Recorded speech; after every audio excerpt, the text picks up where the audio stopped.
और ध्यान से सुनना। वास्तव में ये जो कथा है ना, इसका 3 पट है। 3 मतलब एक है व्यवहार जगत की बात, व्यवहारिक बात, और दूसरी है आध्यात्मिक बात इस कथा में। सखा किसको कहते हैं? सखा, सखा मतलब क्या? रामायण में चलो, रामायण में वर्णन हुआ है, एक सखा है राम। अरे राम प्राण प्रिय जीवन जी के, अरे स्वार्थ रहित सखा सब। राम ही एक ऐसा सखा है हमारा जो बिना स्वार्थ के सबको अपना सखा मानते हैं। भगवान मानते हैं सब मेरे सखा हैं, सब हम उपजाए, सब मेरे द्वारा उत्पन्न किए गए हैं। लेकिन इसी को अगर स्वीकार करे महाराज कौन? जीव। जीव का सच्चा सखा कौन है? राम तो कह दिए कि राम प्राण प्रिय जीवन जी के, स्वार्थ रहित सखा सबही के। वह राम जो है सबके सच्चे सखा है महाराज। तो हमारा क्या कर्तव्य बनता है? अरे स्वार्थ साच जीव करे हा, मन क्रम बचन राम पद नेहा। यह अध्यात्म अर्थात जीवात्मा और परमात्मा। ध्यान से सुनना, कल बताया था ना कि रास की जो लीला है, रास की जो लीला है वो जीवात्मा और परमात्मा के मिलन की लीला है, ठीक है। और रुक्मणी का जो विवाह हुआ है भगवान के साथ, वो जीवात्मा के संबंध की लीला। उसके बाद ये कथा आ रहा है। तो भगवान श्री कृष्ण और भगवान श्री कृष्ण के वो सखा जिसका नाम लोग सुदामा बताते हैं, ये क्या लीला है? क्या है? आत्मा परमात्मा का मिलन तो उधर हो गया, संबंध तो रुक्मणी के साथ हो गया। ये लीला क्या है इसे समझना, दोनों तरह से समझाऊंगा, एक भीतर की और एक बाहर की। बाहर माने व्यवहारिक जगत में दिखाते हुए जैसे लीला होता है वैसे। ध्यान से सुनना। सुदामा जी का नाम यहां नहीं लिखा, इसके बारे में क्या लिखा? विरत इंद्रियर्थेषु प्रशांतात्मा जितेंद्रियः, यह सदा प्रसन्न रहने वाला जितेंद्रिय,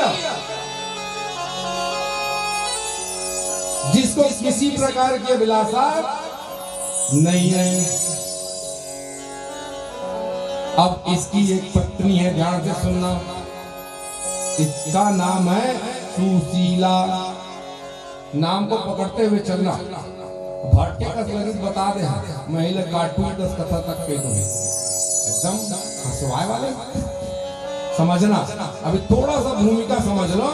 इसकी पत्नी का नाम है सुशीला, अर्थात हमारे भीतर जो मन है, मन जिसे हम लोग मन कहते हैं ना, वो मन ही वो जीव है।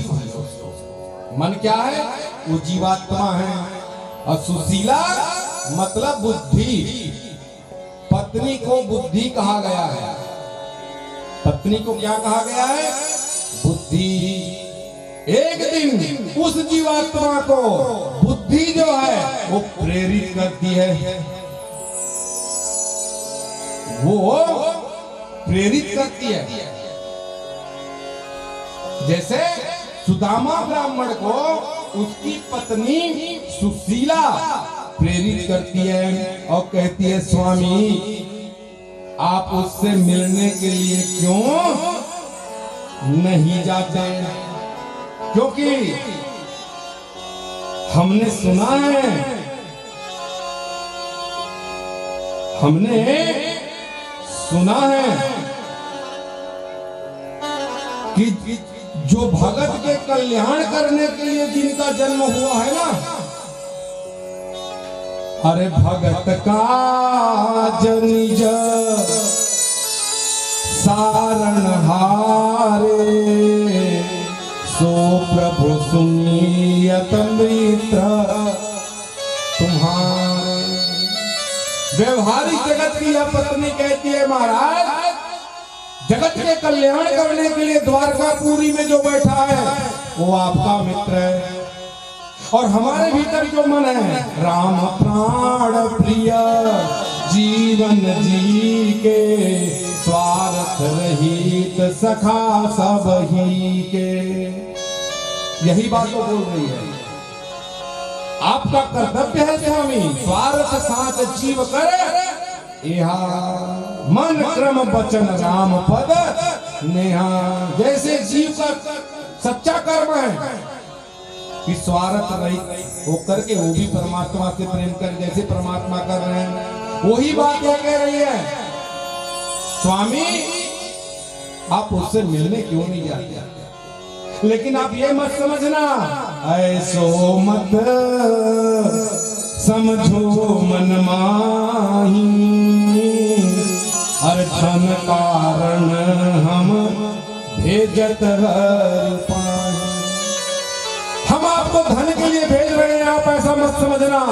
यह बुद्धि रूपी प्रेरणा जब उस जीवात्मा रूपी ब्राह्मण को अर्थात सुदामा को प्रेरित करती है, तब ये जाने के लिए तैयार होता है। इसीलिए पत्नी को धर्म पत्नी कहा गया है। पत्नी, अब उस 47 नाम लगाता हूं तो आगे दिन बोल गया। पत्नी के 47 नाम है, रोहिता लिख के आ रहे हैं, सुनेगा। ओ 47 नाम हिंदी में, अंग्रेजी में क्या ठन वाइफ, पत्नी क्या कहते हैं वाइफ, और हिंदी में 47 है। फोन करके पूछ ले, दिला जानना है, मैं बता दूंगा। अभी का वर्ष 47 जन बताऊं ना, टाइम हो जाए। बोल वृंदावन बिहारी लाल की जय हो। तो पत्नी का एक नाम धर्म पत्नी कहते हैं। इसको कहते ही नहीं कहते हैं, जो धर्म से जोड़े इसलिए उसे धर्म पत्नी कहते हैं, और अर्धांगिनी भी कहते हैं। पत्नी को अर्धांगिनी क्यों कहा गया है कि धीरज धर्म मित्र यरु नारी, आपत काल परखियों चारी। धीरज माने स्वयं का धैर्य, और दूसरा धर्म, तीसरा नारी, और चौथा मित्र। इन चारों में खून का संबंध नहीं है, ध्यान रखना। चारों से खून का कोई संबंध नहीं है। क्यों? क्योंकि इन चारों से आत्मा का संबंध है महाराज। जब तक मन मिलेगा नहीं, तब तक कोई मित्र बनेगा नहीं। इसीलिए नाम लिया गया। हो सकता है खून के रिश्ते धोखे दे जाए, परंतु सच्चा मित्र वही है, सच्ची पत्नी वही है जो आफत काल में धीरज धर्म मित्र यरु नारी, आफत काल परखियों चारी। स्वामी मैं आपको प्रणाम कर रही हूँ बारंबार, आप ये मत समझना कि मैं आपको धन के लिए भेज रही हूँ।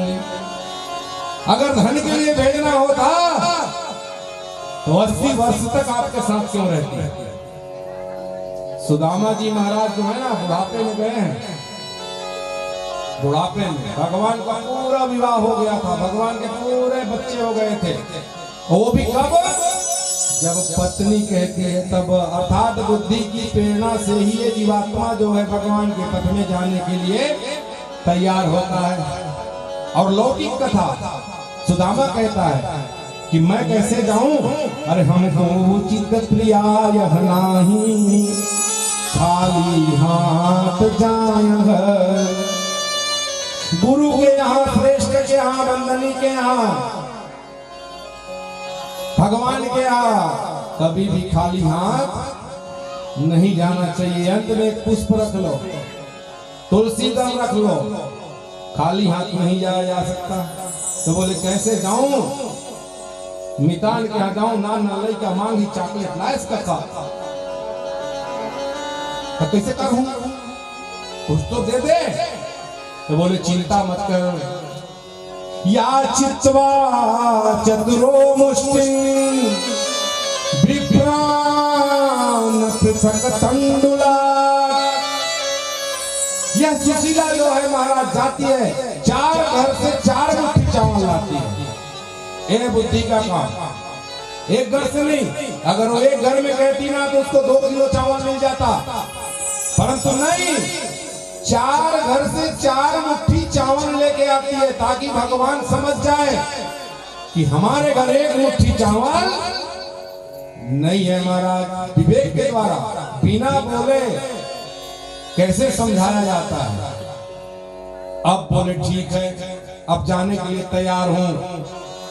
मन में सोचत जात बीज, अरे मन में सोचत जात बीज, मैं तो दीननाथ कैसे मोहि पहचानी है, मोहि द्वारका। ये मन की वो व्यवस्था है, वो व्यथा है। हमारा भी मन यही तय करता है। 3 प्रश्न लेकर ये सुदामा जा रहा है, 3 प्रश्न। हम कहीं भी जाते हैं, ये 3 प्रश्न हमारा पीछा नहीं छोड़ता। कौन कौन सा प्रश्न? ध्यान से सुनना। पहला प्रश्न है सुदामा का, क्या? प्रतिहार कहे हट जाओ, तब मैं करी हूं कौन उपाय। जा रहा हूं मैं उस द्वारकाधीश से मिलने के लिए, और अगर दरवाजे में प्रतिहार लोग मुझे कहेंगे चल महाराज कहीं के कुछ डकराए आगे लाइन लगाए, हट हट, उस समय मैं क्या करूंगा? पहला प्रश्न। और दूसरा प्रश्न ये मन करता है, क्या? अरे बोले जिनको सकल नरेश जोहारे, वो कैसे मम ओर निहारे। अरे सारा संसार तो उस द्वारकाधीश भगवान की जय जयकार करेगा, क्या वो मेरी तरफ देखेंगे? ये मन का प्रश्न है। और तीसरा प्रश्न क्या? बोले जब मैं हरि के सम्मुख जई हूं, कहां ठौर बैठन को पैयों, क्या मुझे वहां बैठने के लिए स्थान मिलेगा? हमारा भी मन, ध्यान रखना, हम कहीं भी जाते हैं, यह 3 प्रकार का तर्क लेकर के घर से निकलता है। उस दिनेश के यहाँ मैं जा रहा हूं रे, बैठने के लिए जगह मिलेगा कि नहीं मिलेगा रे? और मोला चीनी के लिए चीनी रे, ये स्वाभाविक प्रश्न है। हमेशा हमारे भीतर का मन जो है ये तर्क वितर्क करता है, और इन्हीं 3 प्रश्नों को लेकर के ये सुदामा जो निकलते हैं महाराज।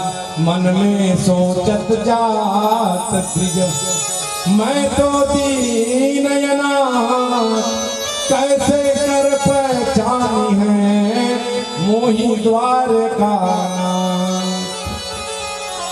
यह 3 प्रश्न लेकर के सुदामा चला महाराज, और घर से निकल गया। चले श्याम सुंदर से मिलने सुदामा, चले श्याम सुंदर से मिलने सुदामा, चले श्याम सुंदर से मिलने सुदामा, चले श्याम सुंदर से मिलने सुदामा, चले श्याम सुंदर से मिलने सुदामा, चले मन में हरे कृष्ण रामा, चले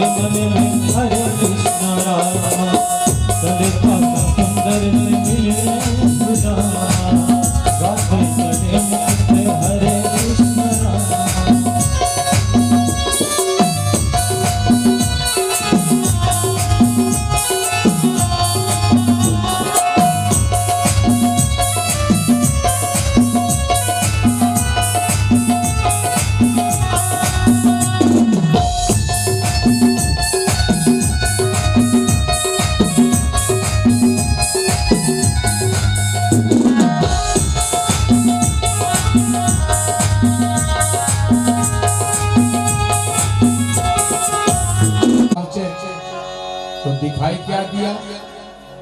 अरे चारों ओर समुद्र विराजे, ताके बीच द्वारिका राजे। चारों तरफ तो समुद्र है महाराज, बीच में द्वारकापुरी है। सुदामा जो है वहां पहुंचा महाराज, भवसागर की उस किनारे में मूर्छित हो गया। मैं कैसे पार होऊंगा? अरे नदी को पार करना सरल है, परंतु समुद्र को पार करना कठिन है। और समुद्र को पार केवल भगवान को ही पोत कहा गया है। भगवत कृपा से ही व्यक्ति सागर को पार हो सकता है। इधर सुदामा ब्राह्मण जो है महाराज मूर्छित होकर के वहीं गिर पड़े, और जैसे ही मूर्छित होकर के वहां पे गिरे, भगवान ने गरुड़ को आदेश दिया कि गरुड़, बोले हाँ प्रभु। अरे वो मेरे द्वार तक आने के लिए घर से निकला है, पहुंच भी गया है, परंतु गहराई को देख करके भयभीत होकर के मूर्छित हो गया है, जा करके उसे ले आओ। गरुड़ जी महाराज तुरंत पहुंचते हैं, सुदामा जी को पकड़ते हैं और पकड़ करके ला करके दरवाजे में छोड़ देते हैं चौराहे में महाराज। और जैसे ही सुदामा का आंख खुला, ठीक यही टाइम में 5 बजे वो घर से निकले थे सवेरे 4 बजे, और 12 घंटा में 124 किलोमीटर की यात्रा किए थे। कितने घंटा में? 12 घंटा। आज भी व्यक्ति कर सकता है, आज भी। बस ललक हो, तड़प हो, मिलने की तड़प हो, तो व्यक्ति का चाल अपने आप बढ़ जाता है। हम 1 घंटा में आ जाते हैं। लोरमी नवलपुर पैदल डर के मारे रात में दौड़त, बुधवा फिर तो घर में दौड़न का 2 घंटा लगते सामान्य चाल चलवे। अब अकेला रहे डरबुदा दहरस रही तो चाल जो है ना महाराज, वो व्यक्ति का अलग अलग होता है। व्यक्ति के जीवन में अगर इमरजेंसी का आ जाए ना, तो मनुष्य का जो रफ्तार है वो 4 गुना बढ़ जाता है, 4 गुना के 8 गुना भी बढ़ जाता है। इसलिए शंका मत करना कि कैसे पहुंचा होगा। आज भी एक से एक लोग हैं जो भारत की परिक्रमा कर रहे हैं पैदल। नर्मदा मैया की परिक्रमा करता है कोई आदमी 6 महीने में नहीं कर सकता नर्मदा मैया की परिक्रमा, किसी को 1 साल लगता है, और कोई ऐसे पदयात्री हैं महाराज तो 2 ही महीना में निपटा देते हैं। तो सबका अपना अलग अलग चाल है, ललक। पहुंचा किनारे, अब पहुंच गया कहां?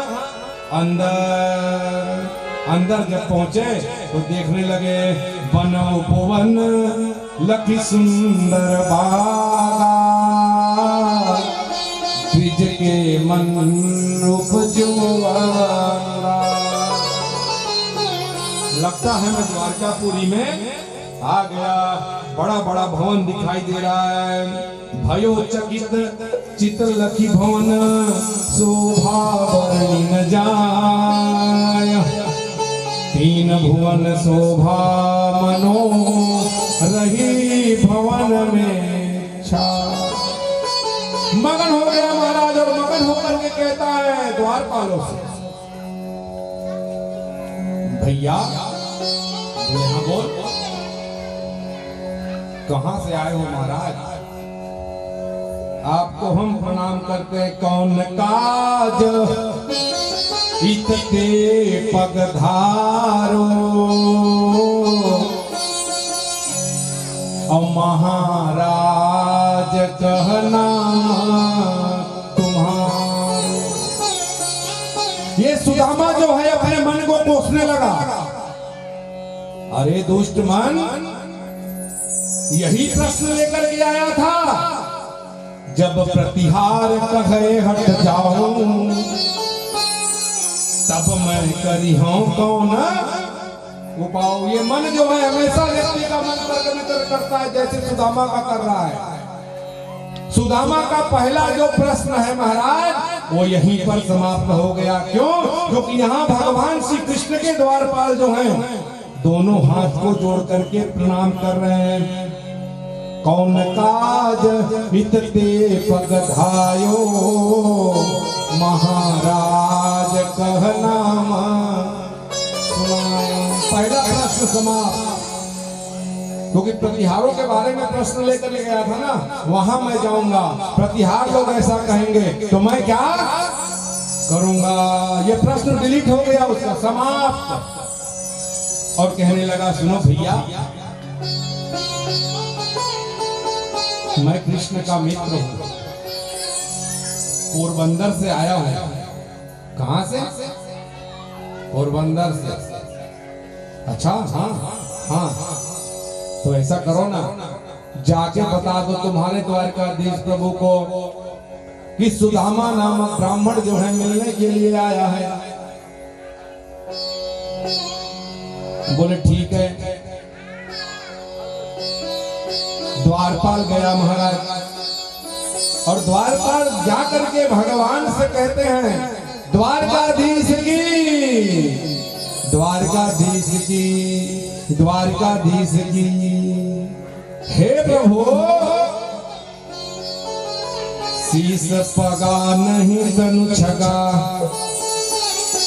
प्रभु परम दुर्बल अंग है,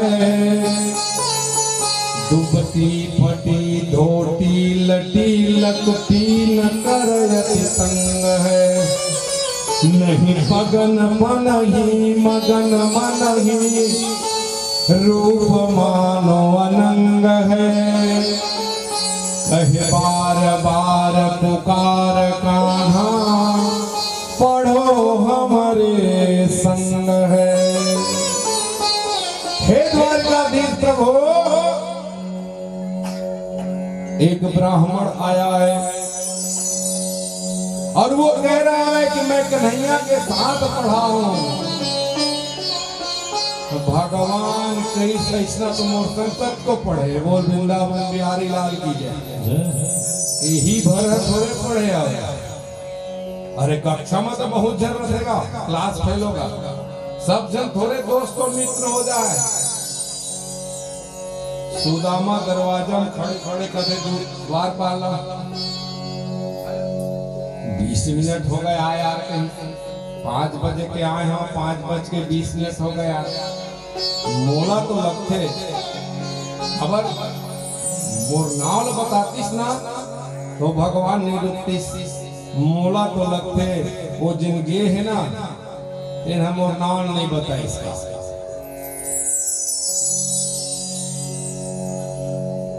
जाते भाई रे, अब ऐसे करते तो कुछ नहीं बताना है मोर बारे में।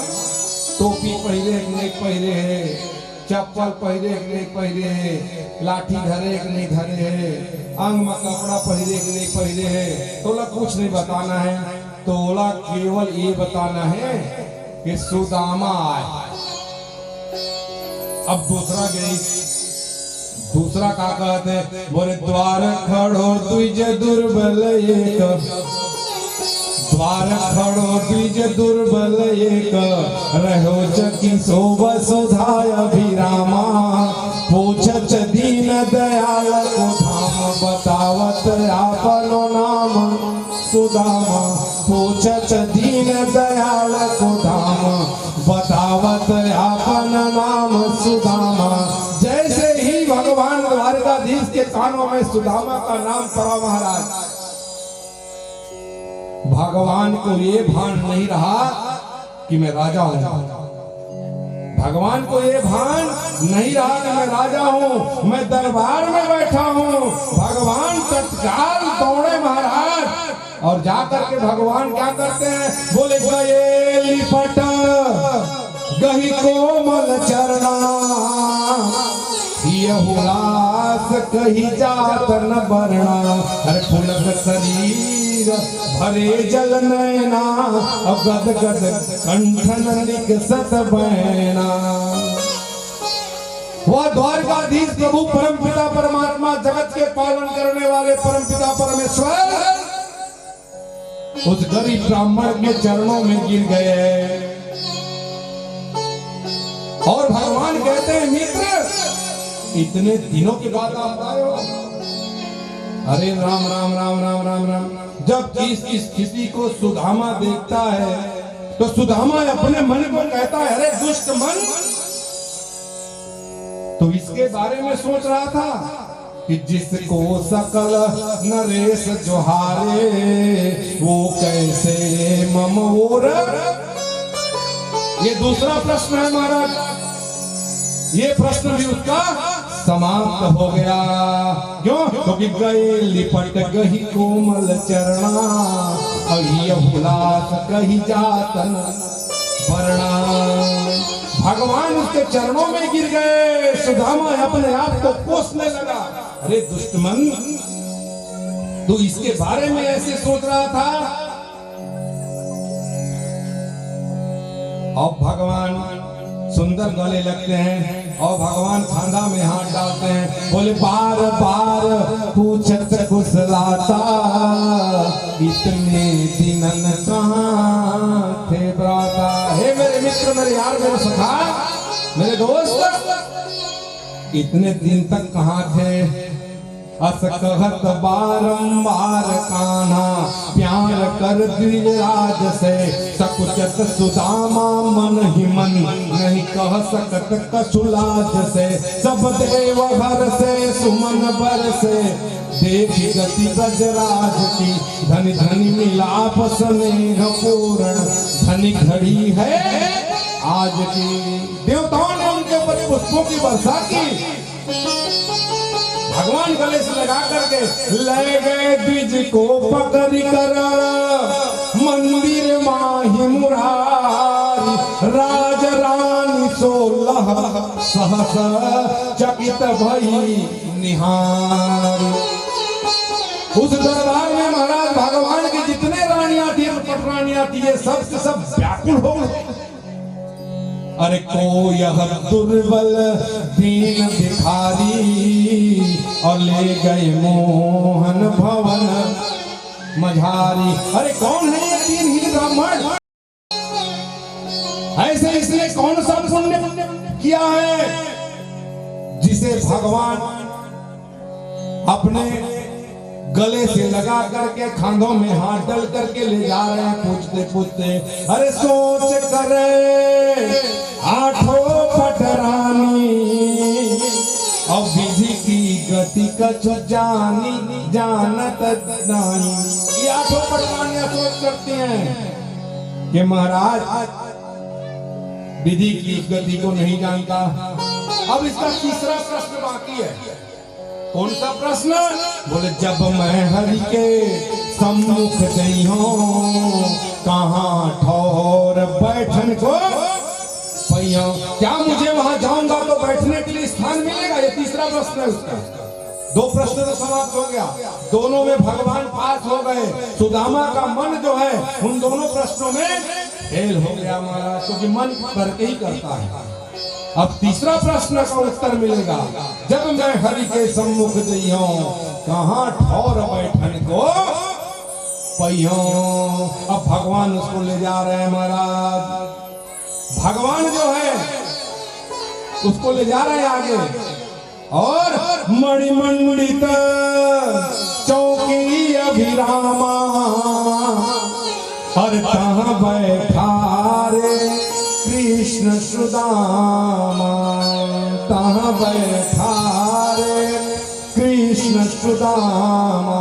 भगवान शुरू से देख रहे हैं उसको कि कब वो मेरा भक्त आएगा, उसे मैं जिस आसन पर बैठाऊंगा, लेकिन क्वालिटी होनी चाहिए।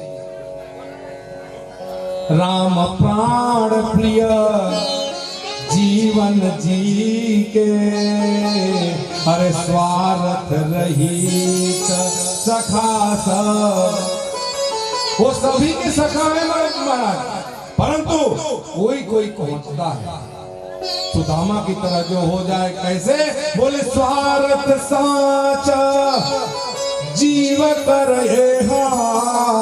मन क्रम वचन राम पद नेहा। कोई भी व्यक्ति ऐसा बनेगा कृष्ण सखाया कश्चित ब्राह्मणो ब्रह्मवित्तम विरक्त इंद्रियर्थेषु प्रशांत आत्मा जितेंद्रिय। उसके लिए भगवान सिंहासन बना के रखे हैं। वैसे भी तो बता दूं, हम सब भगवान के युवराज हैं, सब सब पूरा टोटल पूरा ब्रह्मांड, क्योंकि उस अमर परमात्मा के हम सब पुत्र हैं। और उस अमर परमात्मा के पुत्र होने के नाते, उस राजा के पुत्र होने के नाते हम सभी युवराज हैं। परंतु सिंहासन किसे मिलेगा? जिसमें योग्यता होगी, क्योंकि बगैर योग्यता के सिंहासन मिलने वाला नहीं है महाराज। और वो योग्यता है इस गरीब ब्राह्मण में, जिसको गरीब कहते, गरीब नहीं है, ये मुंह से निकल गया, इसके जैसा धर्मान तो इस संसार में कोई नहीं है। वो निकल गया धोखे से, मुंह से टकरा गरीब कहे। ये गरीब नहीं है, इसके जैसा अमीर तो कोई है ही नहीं, क्योंकि इसके पास जो संपदा है कौन सा? बोले प्रशांत आत्मा जितेंद्रिय। इस संसार में सबसे बड़ा धनवान कौन? जो सदा प्रसन्न रहता हो, उससे बड़ा धनवान कोई नहीं है महाराज। अब सुंदर लेकर के बैठा दिए, मणिमंडित चौकी अभिरामा, अरे तहाँ बैठा रे कृष्ण सुदामा। और भगवान पूछते, क्या पूछते? अरे पुनि पुनि पूछे, अरे पुनि पुनि पूछे कृष्ण मुरारी, मित्र कवन गति भई तुम्हारी। हे मेरे पुनि पूछे कृष्ण मुरारी, मित्र कवन गति भई तुम्हारी। हे मेरे मित्र, आज तेरी इस स्थिति को देख करके मुझे पीड़ा हो रही है। क्यों? क्योंकि तुम्हारा मैं चरण देख रहा हूं, कांटा लगा हुआ है, देवाई फटा हुआ है। मुझे तो लगता है तुम बहुत दुखी हो। क्या बताओ निदान के, क्या बताओ यार, वाकई में थोड़ा कष्ट तो है। मिले ही नहीं आए, काबर नहीं आए? बोले भूल गए राग रंग, भूल गए छकड़ी, हर तीन चीज याद रही, नून तेल लकड़ी। हम मन लगे थे, और मोर भेंट हुई बहुत दिन हो गए महाराज। अतयब काम हुई, जहाँ आदमी के बिहार होते ना, कोकरों के भेंट होने वाला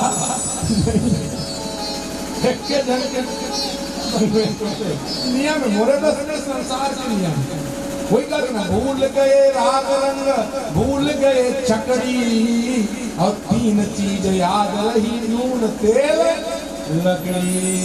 इस तीन की व्यवस्था में आदमी ऐसे घिरता है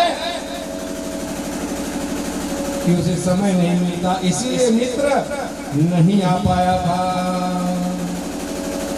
कोई बात नहीं। भगवान रुक्मणी से कहते हैं, रुक्मणी बोले हाँ स्वामी, जल्दी से पानी लेकर के आओ। कहो रुक्मणी हरि सुख दानी, अरे लावहु थाल दे गए और पानी। जल्दी से लेके आओ, थाल ले लाओ और पानी ले लाओ। अब भगवान बैठ गए नीचे और सुदामा जी बैठे हैं ऊपर। पूरा द्वारिकावासी देख रहे हैं इस दृश्य को। और भगवान ये लीला क्यों कर रहे हैं जानते हो? इसलिए भगवान ये लीला कर रहे हैं कि भगवान अपने बच्चों को समझाना चाहते हैं। क्योंकि भगवान का कहना भगवान के पुत्र लोग मान नहीं रहे हैं, वो लोग उपद्रवी हो गए हैं। ये भगवान जान रहे हैं, इसलिए भगवान प्रैक्टिकल करके दिखाते हैं द्वारकापुरी में कि ये देखो कि मैं कैसे इनकी पूजा करता हूँ, कैसे सम्मान करता हूँ। भगवान बताना चाहते हैं, फिर भी उनके पुत्र लोग नहीं समझ पाए। कल आगे कथा में बताऊंगा, भगवान तो फिक्र करा रहे हैं, बोले जल्दी लेके आओ। अब भगवान नीचे बैठ गए, भगवान ने सुदामा का चरण अपने हाथ में लिया। ओहो, कांटा लगा है महाराज। उन कांटा को देख करके भगवान के आंखों से गंगा यमुना की धार बह चली। ऐसे बिहाल बेवाइन के पग कंटक जाल गड़े पुन जोए। अरे देख सुदा हाय महासुख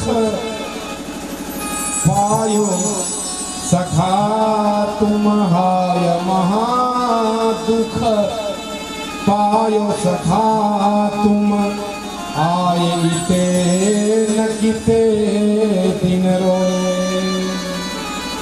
अरे देख सुदामा की दीन दशा करुणा करके करुणा निधि रोए। पानी परात को हाथ छुओ नहीं, नैनन के जल सो पग धोए। कहते हैं भगवान के द्वारा भगवान लोक पावन, वह सारे संसार को पवित्र करने वाले परमपिता परमात्मा, जिनके चरण के एक बूंद से गंगा जी का प्राकट्य हुआ है, वो जगदाधार परमपिता परमात्मा आज इस ब्राह्मण के चरण को अपने आंखों से धो रहे हैं, नैन से। और उसके बाद बूंद बूंद पुनि सबन को देत भये यदुनाथ। सबको कह रहे हैं कि ये लोग चरणोदक पान करो, चरणोदक। क्यों? क्योंकि चरणोदक का बड़ा ही महत्व है। सप्त सागर पर्यंतम तीर्थ स्नानम फलं तुयात् गुरुपाद पयो बिंदो सहस्रांशेन तत्फलम्। वह चरणामृत जो है ना, सातों समुद्र के यात्रा का जो पुण्य मिलता है, सभी तीर्थों में स्नान का जो पुण्य मिलता है, उसके सामने 10वां मिलता है। ये भगवान जानते हैं, इसलिए भगवान कहते हैं लो सब पान करो, सब पान करो। सबको पिलाते हैं महाराज। तिलक हो गया, भगवान के द्वारा तिलक हो गया, माला पहना दिए। उसके भाग्य में जो लिखा था महाराज वो भी पलट गया। भगवान के तिलक करते ही जहाँ 6 लिखा था वहाँ यक्ष हो गया, यक्षश्री। अब भगवान ले गए सुदामा जी को अंदर बेडरूम में शयन कराने के लिए। तो कमरा होता है ना, सुंदर खिला पिला के कहाँ ले गए? बेडरूम में। भगवान शयन कक्ष में जाकर के बैठ गए सुदामा जी महाराज। और सुदामा जी महाराज को भगवान अपनी बचपन की वो बातें, वो यादें सब शेयर करते हैं। लोगों ने प्रश्न किया कि ऐसा सुदामा को अवसर क्यों प्राप्त हुआ, ये अवसर सुदामा को ये क्षण, ये घड़ी क्यों मिला? तो कहते हैं गुरु सेवा दुर्लभ महा, गुरु सेवा दुर्लभ महा, चित दे करे कोई, जो मन में इच्छा करे सो सब पूर्ण हो। सुदामा ब्राह्मण ने गुरु की सेवा निष्ठा पूर्वक की थी। बात कब की है भैया? तो बात उसी समय की है जब ये लोग संदीपनी के आश्रम में पढ़ा करते थे। किसके आश्रम में? संदीपनी के आश्रम में पढ़ा करते थे। एक दिन गुरु माता जो है इनसे कहती है कि हे कृष्ण और सुदामा, जाओ लकड़ी लेके आ जाना। ये दोनों कृष्ण और सुदामा लकड़ी लेने के लिए जाते हैं जंगल। रात भर पानी गिरा जी, उस छितुरन में रात भर ये दोनों रहे। गुरु माता के द्वारा चना दिया गया था। क्या दिया गया था? चना। उस चना को महाराज सुदामा जी अकेले खा गए थे। ध्यान से सुनना, सुदामा जी अकेले खा गए थे। सुबह लकड़ी लेकर के ये लोग आ गए और उस चना के कारण ही सुदामा के जीवन में धन की कमी थी। कारण क्या है? ऐसा क्या कारण है कि उस चना के कारण सुदामा के जीवन में धन की कमी थी? आजकल के लोग कहते हैं सुदामा जो है धोखा दे करके, छल करके अकेले अकेले चना खाया था, इसीलिए उसको दरिद्री भोगना पड़ा था। एक बात याद रखना, सुदामा जो है सारे लोगों की नजरों में दरिद्र होना स्वीकार करता है। जैसे माता कैकेयी पूरा कलंक जो है अपने माथे में लेती है, इसलिए राम के कल्याण के लिए, राम के हित के लिए लोग कैकेयी को दोष लगाते हैं कि कैकेयी ने वरदान मांगा था। कैकेयी ने वरदान नहीं मांगा था, भगवान राम के कहने पर भी कैकेयी ने वरदान मांगा था। माता कौशल्या से अत्यधिक प्रेम करती थी कैकेयी माता प्रभु श्री राम का। बोले माता जी राज्याभिषेक हो जाएगा और मेरा इस संसार में आना निष्फल हो जाएगा। ठीक वैसे ही ये सुदामा नामक जो ब्राह्मण है, ये भगवान को दरिद्री ना सताए। क्यों? क्योंकि भगवान जो है महाराज वो कौन है? बोले लक्ष्मीपति। सारे जगत का परवरिश करने का भार किसके ऊपर है? पालनहार कौन है? बोले वो ईश्वर है। अगर वो ईश्वर उस चने को खा जाते तो वो भी दरिद्र हो जाते, और अगर भगवान दरिद्र हो जाते तो हमारा ये जो संसार है ना, दरिद्र रूपी पिशाचिनी के जाल में फंस जाता। इसलिए ये सुदामा जो है, भले ही लोग मुझे कपटी कह लें, कलंकी कह लें, कुछ भी कह लें, परंतु मैं ये चना भगवान को खाने नहीं दूंगा। क्यों? क्योंकि सुदामा को ज्ञात था जो चना गुरु माता के द्वारा सुदामा को प्राप्त हुआ है वो चना श्रापित है, उसको श्राप मिला है। एक बुढ़िया के द्वारा व्रत करने वाले चोर चोरी करके ले गए थे, तो बुढ़िया ने श्राप दिया था जो कोई भी उस चने को खाएगा वह दरिद्र हो जाएगा, धन से शून्य रहेगा। सुदामा सोचता है अगर मैं इस चने को इसे खिला दूंगा तो संसार दरिद्र हो जाएगा। संसार की कल्याण के लिए सुदामा जो है स्वयं उस चने को खा गए थे। इसीलिए भगवान कहते हैं सुदामा वो दिन वाली कहानी आज भी तुम्हारे साथ जुड़ी हुई है, वो वृंदावन बिहारी। उस दिन ठीक है, उस दिन ठीक है, उस चने में श्राप लगा था इसलिए खा लिए थे।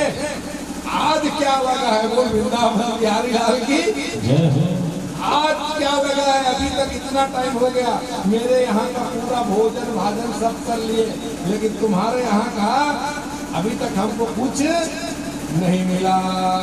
सुदामा कहने लगा प्रभु क्या करूं, मेरे पास है तो कुछ नहीं, परंतु अगर इसे दूंगा तो बाद में तुम्हारी जो ये पत्नियां हैं ये लोग ताना मारेंगी। खबर इन्हें ताना मारे बहुत आगे रखे। हाँ तो काला रिश्ते करो समझिए औफर मैके कौन चूल्हा बिहार है सिलवा के देखे आगे कही ये स्वभाव है घर का काका। देखो कोई टेंशन नहीं है, अपन ऊपर नहीं लेना है ना, कोनो बात बताओ। तो बोले कैसे खिलाऊं केशव? मैं लाया हूं कन्नी, मतलब चावल, इसी को चिवड़ा भी कहते हैं, लेकिन ग्रंथ में लिखा है तंदुआ माने चावल ही होता है।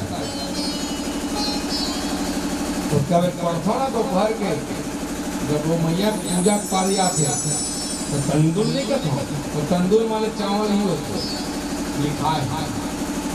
चिवड़ा भी होते, हमरा लेना देना नहीं, तो चक्कर नहीं पड़ना है आदमी लड़ाई झगड़े में। 4 मुट्ठी चावल, 4 मुट्ठी चावल कैसे देव? भगवान की चिंता मत कर, तोर हाथ में मोर हाथ में आ भी जाए और कोनो पता नहीं चले। तब भगवान बोलते सुनो सुनो सुनो सुनो सुनो सुनो सुनो सुनो सुनो, ब्राह्मण के आशीर्वाद से आयु धन बल विद्या सब कुछ प्राप्त होता है। घर में बड़े कृपा से ब्राह्मण देवता आया है, सब लोग प्रणाम करो। और सीधा प्रणाम नहीं, घुलन घुलन के बोल वृंदावन बिहारी तो सबसे ध्यान कहाँ चले गए? घुलटाई में। अब भगवान के हाथ में आ गए वो 4 मुट्ठी चावल, 7 गांठ में बने रहे। गांठ में 7 गांठ में भगवान एक एक करके गांठ खोलते। वे जीवात्मा जिन्हें गांठ में बंधे हुए गांठला खोलते, भगवान खोल के देखी, अरे राम राम राम राम राम राम राम राम राम राम, बिना लिखे बता दी इसके मोर पास 1 मुट्ठी चावल नहीं है। काबर 4 जगह के चावल आते ना, तो हमारे सत्यनारायण 10 चावल आते। बोल वृंदावन बिहारी लाल की सत्यनारायण कथम जब हम जाथन दिने उमक चावल पूरा चीन डाल तब बहुत ही बड़े बात होते हैं। काबर उमसफरी तक है, गुरुमटिया तक है, लुचाई तक है, भुलाऊ तक है, दुबराज तक है, मजदूर पता नहीं का है। भगवान देखी पहचान गए, अरे राम राम राम राम क्या बात है। इसीलिए कहता हूँ पत्नी मतलब बुद्धि, बुद्धि की प्रेरणा से ही वो जीवात्मा जो है परमात्मा तक पहुँच करके अपनी इच्छित वस्तु को प्राप्त करता है महाराज। अब हुआ क्या? अब भगवान खाने लगे। भगवान ने खाना प्रारंभ किया।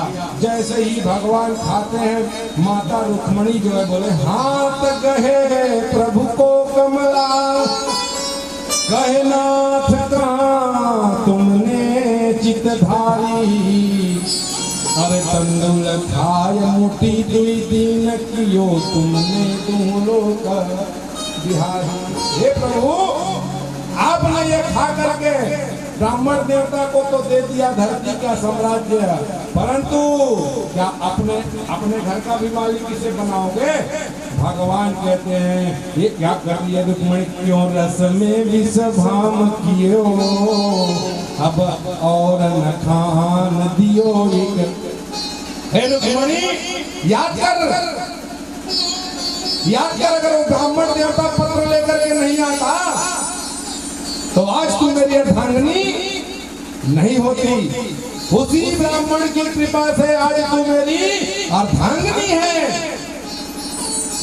और ये कह रही है, बोले विप्रन की सेवा किए भयो अनंत मम नाम, कमलासी बामा मिली और सुरपुर को।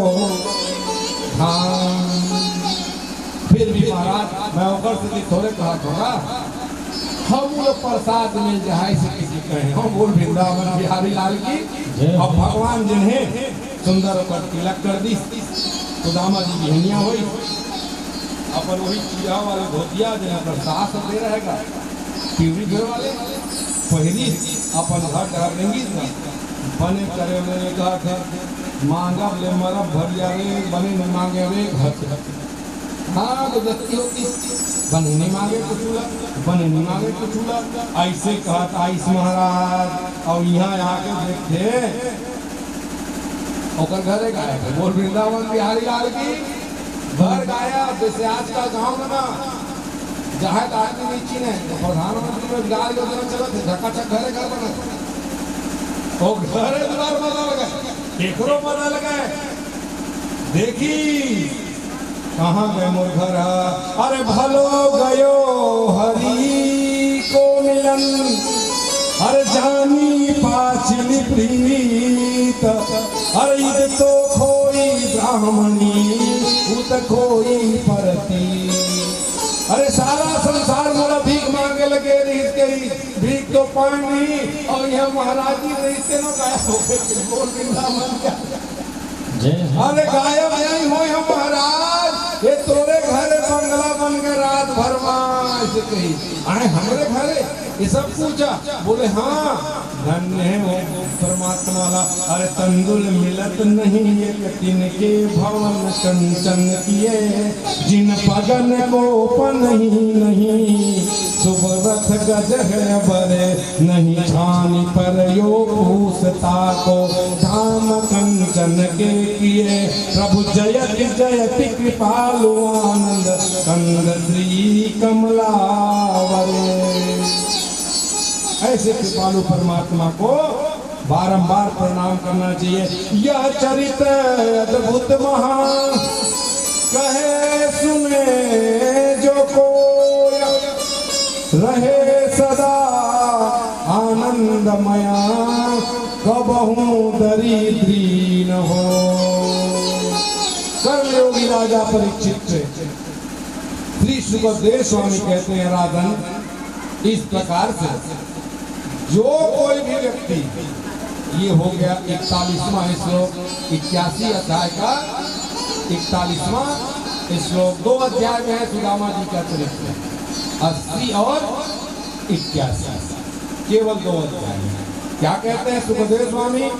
एतद् ब्रह्मण्य देवस्य श्रुत्वा ब्रह्मण्यतां नरः लब्ध भावो भगवती कर्म बंधनात् विमुच्यते। मैं नहीं कह रहा हूं, श्री सुखदेव स्वामी कर्मयोगी राजा परीक्षित कहते हैं राधन, ब्राह्मणों को अपना इष्ट देव मानने वाले भगवान श्री कृष्ण की इस ब्राह्मण भक्ति की जो कथा है उसे जो श्रवण करता है उसके हृदय में प्रेम भाव भगवान के प्रति हो जाता है, और इसी कारण वह व्यक्ति जो है कर्म बंधनात् विमुच्यते, कर्म बंधन से मुक्त हो जाता है। राजा परीक्षित प्रसन्न हो गए। तब तो गुरुदेव मेरा कर्म बंधन कट गया। बोले इस कथा का महिमा ही यही है।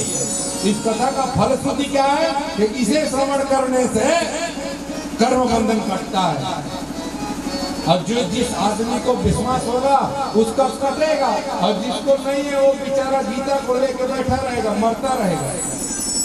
फलश्रुति कहता है 81वां श्लोक 10वां अध्याय। अब यहीं पर भगवान की उस दिव्य कथा उतारो गिरधर तेरे आरती, मैंने बता कर तेरी आरती।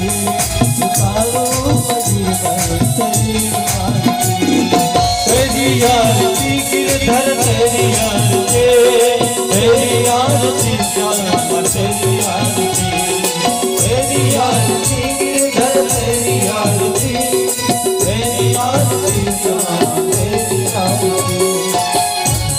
बता कर तेरे मूर्ति।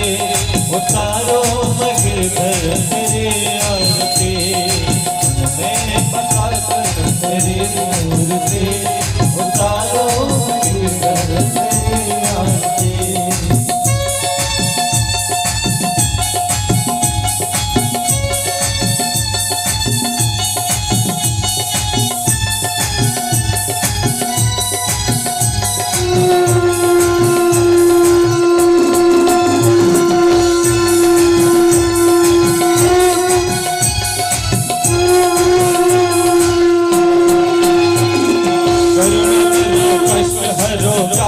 भगवन